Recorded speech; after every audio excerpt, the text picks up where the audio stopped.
There are so many trading strategies out there for stocks: Elliott wave, Ichimoku cloud, the quadratic equation. Wait, that's geometry. But at the end of the day, all those indicators and strategies and chart patterns boil down to one concept that you must know to trade stocks, and that is support and resistance.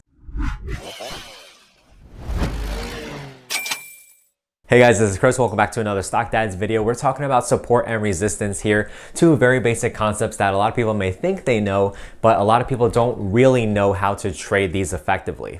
I covered support and resistance in my $1,000 options day trading challenge. Be sure to check out that video. We're gonna dive a little bit deeper into it right now. So support is generally a price area where you expect a falling stock to receive buying pressure, whereas resistance is where you might expect a rising stock to meet selling pressure. Of course, this all depends if a stock actually holds that level, in which case it would go up.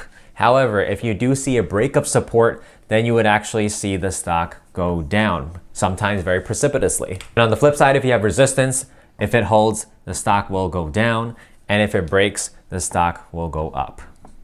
Here's some basic illustrations of those scenarios, and I'm going to show you some examples with stocks right now. So support is often a price area where the stock made a previous low. Whenever the stock hits around 105, it sees a bounce. 1, 2, 3, 4, 5. Resistance is usually an area where the price hit a high and then sold off, as you can see here in the 120 range-ish for Alphabet stock. You can see here it went up here and then back down, back down, back down. So how do you find different stocks to trade support and resistance in the first place? One of the methods that you could use is using a screener. So this is an example with FinBiz. This is free to use for everyone. So when you go into the screener here, you can fill out all these different filters. One of the ways that you can do this here is by chart patterns. So looking at technical here, you can select one of the chart patterns you want, horizontal support and resistance, and you can go to charts here instead of overview. And you can see all the different charts here in just a couple of seconds.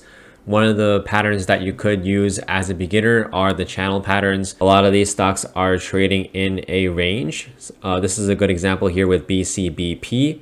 You can see that whenever it gets to around 20.5 here, it tends to meet resistance and go back down. And you can see there is a double bottom here at around, let's see, 16.5. So that's a very nice trading range here. So you could always look for a bounce here at 16.5 and sell when it gets to around 20.25 or 20.5. Obviously, you could add more filters here, more criteria to make sure that you like the stocks that you're trading, whether it's only technical, such as performance year to date, or whether a stock is above its 50-day moving average here.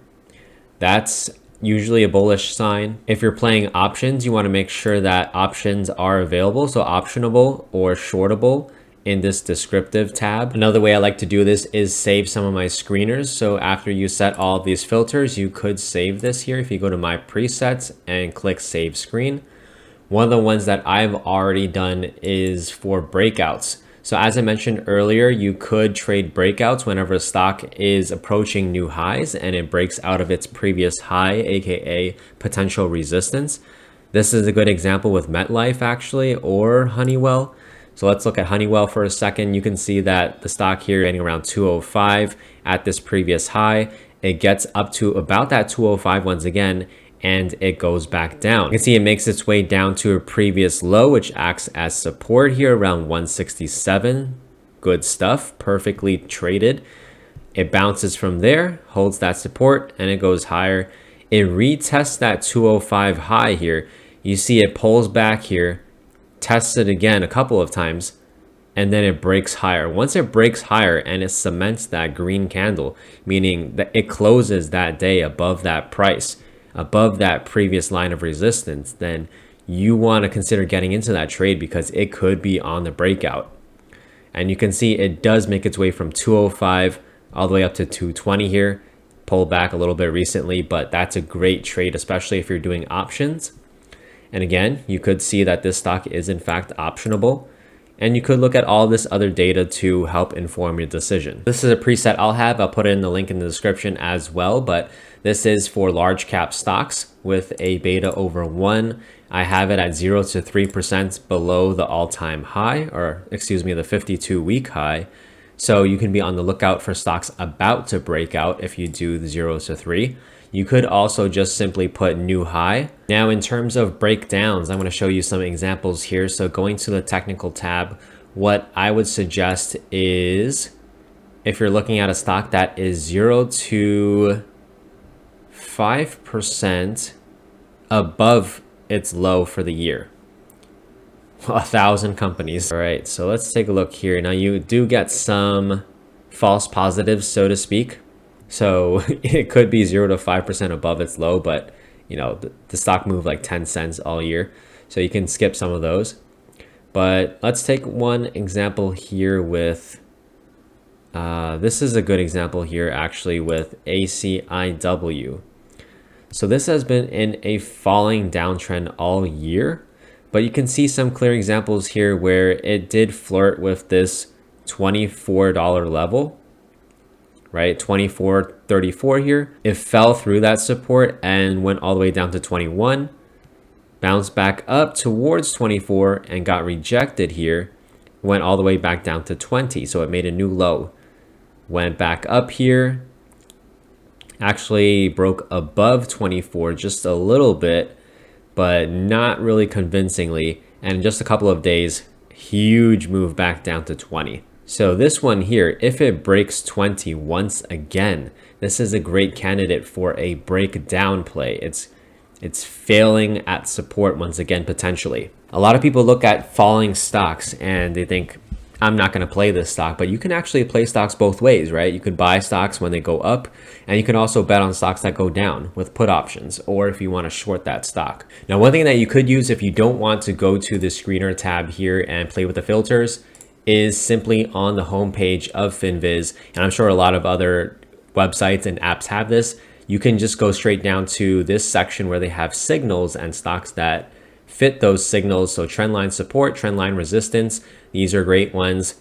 Let's just show you. So you just click that and it shows you all of the stocks that, according to FinViz, have a trendline resistance in play. WWE, this is a really good example. Trend lines are great when a stock is in a rising pattern of higher lows and higher highs, as well as falling patterns when they are making lower highs and lower lows. In this case, this rising line here, if you connect the dots, so to speak, do look like they're acting as solid resistance and solid support here. So whenever the stock meets resistance and goes back down, it does seem to tend to bounce from that lower end of that support trend line. You can see it bounces all the way up here to 72, falls back down after failing at the resistance a couple of times here, and it keeps bouncing in this range. It is very predictable, and the more times that we see this pattern play out, the more convincing it is, and the more likely that our trade is going to be successful. And if you do want to follow all of our trades, we have the StockDads Discord where we have live trading alerts for stocks, options, crypto, and sports betting. We have a whole technical analysis course that covers this and a whole lot more in depth. We have a one-on-one mentorship program that makes sure that you get a customized learning plan and live streams every single day.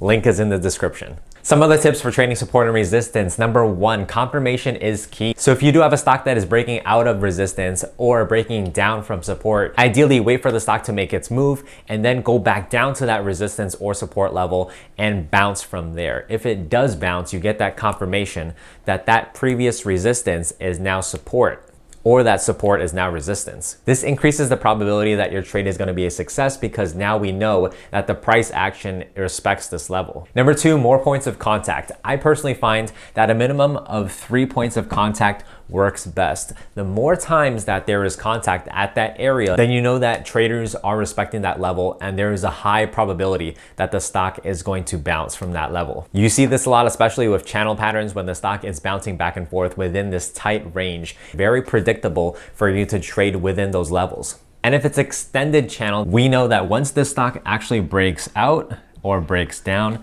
that the moves tend to be very big. Number three, vicious volume. If the move is predicated by a big volume increase, like 1.5 times the average volume, and once it does make that move, it's trading at 1.5, 2 times volume, 3 times volume, then we know that there is a lot of buyers in the market that are pushing the price higher, and that makes it a more reliable move if it is a breakout.